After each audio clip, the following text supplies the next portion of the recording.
When we send our men and women in uniform overseas, we make a promise to them that we will give them the resources they need to carry out their missions, that we will provide the support their families need at home, and that we will take care of them when they come back. That's why what you're doing with Heading Home Ramsey is so important, and I want to thank you for your leadership and commitment to end veteran homelessness in Ramsey County. The statistics are alarming. On any given night in Minnesota, 700 vets are without a place to call home. In Ramsey County, 14% of homeless adults are veterans. These are Americans who served and sacrificed for our country. The fact that they are out there on their own is simply unacceptable. To help address this crisis, last year I introduced the Helping Homeless Vets Act, bipartisan legislation to help homeless veterans get back on their feet. The President signed my legislation into law this summer. It's now the law of the land.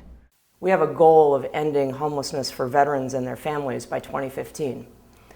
I get to work closely with Secretary Shinseki of the Department of Veterans Affairs and Secretary Sean Donovan at the Department of Housing and Urban Development. And let me tell you that their commitment to figuring out how to end homelessness for veterans is intense.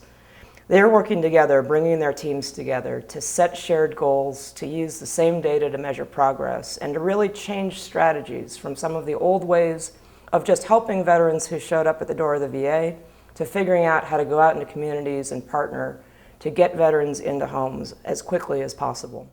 For you? Ma'am, I was really tired of being homeless, tired of getting up in the morning and having to leave at 6:30 and 7 o'clock. Especially during the winter months. It's cold outside. I mean, you leave the shelter at 6:30 here at the Dorothy Day Center, 7:30 in the morning at the Union House Mission. And to come out into the cold and not having any place to go and get warm, I mean, it gets really bad, you know. I mean, you get sick, you get cold, you get flu, the pneumonia. I mean, I was just tired of it. And I just made up my mind, I mean, I have to get help from somewhere. And I found out about the HUD-VASH program at the VA, which is for homeless veterans.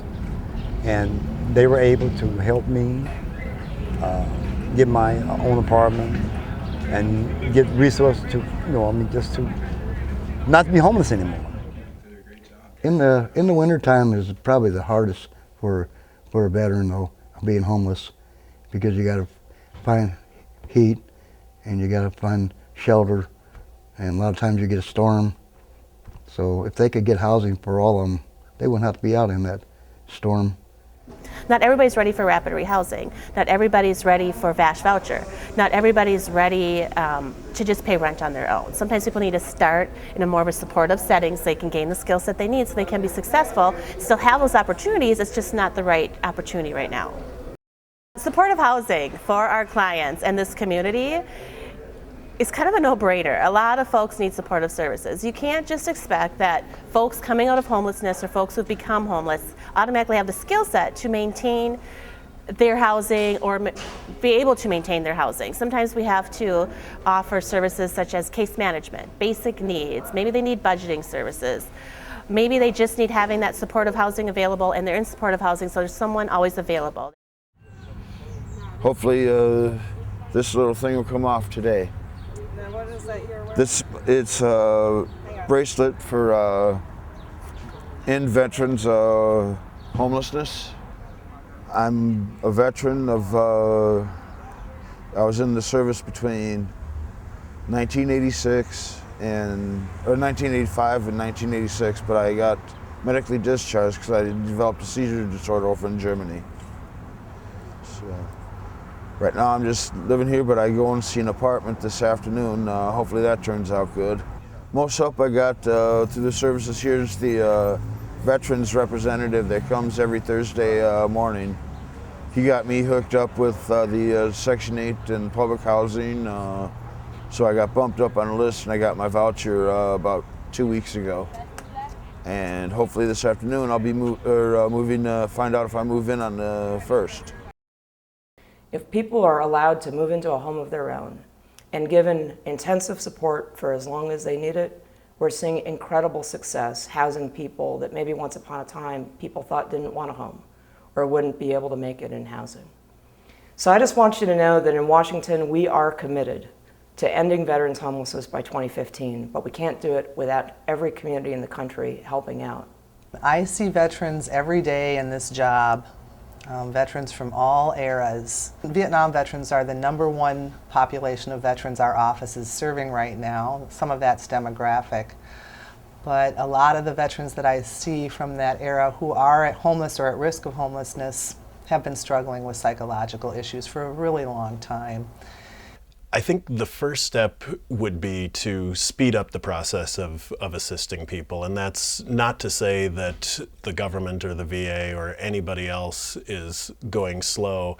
I think they're simply overwhelmed at this point and need more resources, need more money to provide resources for folks. I served a pregnant female Iraq veteran. When I met her, she was living in her car in a Walmart parking lot, and she was holding down a job, which she had got actually since becoming homeless, and she was 7 months pregnant.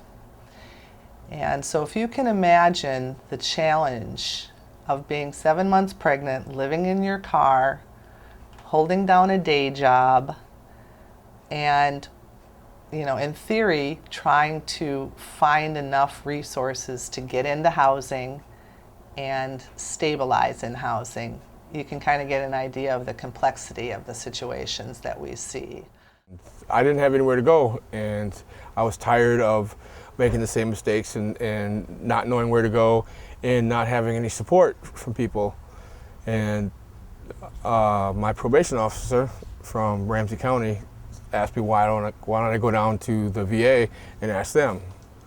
And I didn't think that there was anything, and I put it off for a long time, and I finally did. And then when I did, they told me about the program that they had here. I've lived in Maplewood here it's Sober Independent Living. We have a house manager. They make sure that we're working. They make sure that we're following a schedule, following a routine. They make sure that we have to save a certain percentage of our checks. We have to pay our bills. We have to remain clean and sober. We have to go to 2 meetings a week and have that documented where they are and have our cards signed and turn all that in. We have to turn in our pay stubs to show that we're actually working, not just saying that we are doing odd jobs for people. So it helps give us back our structure in life, since if we had all the structure, then we probably wouldn't be needing the help. So. Homelessness and unemployment are kind of running parallel to each other. And that's oftentimes when we encounter a veteran and seeking after our services, typically either is threatening losing employment or has lost employment, which is equally contributed to their homeless issue. When our soldiers signed up to serve, there wasn't a waiting line.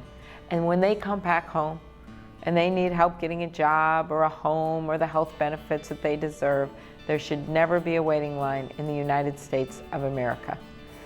So I just think that if you could maybe pair people up with a vet that's already been through it, that would be something that would really help.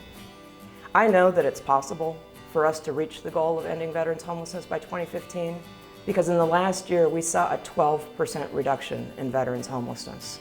If we can accomplish a 12% reduction in 1 year, if we roll up our sleeves and all work hard together focused on this issue, we can get it done.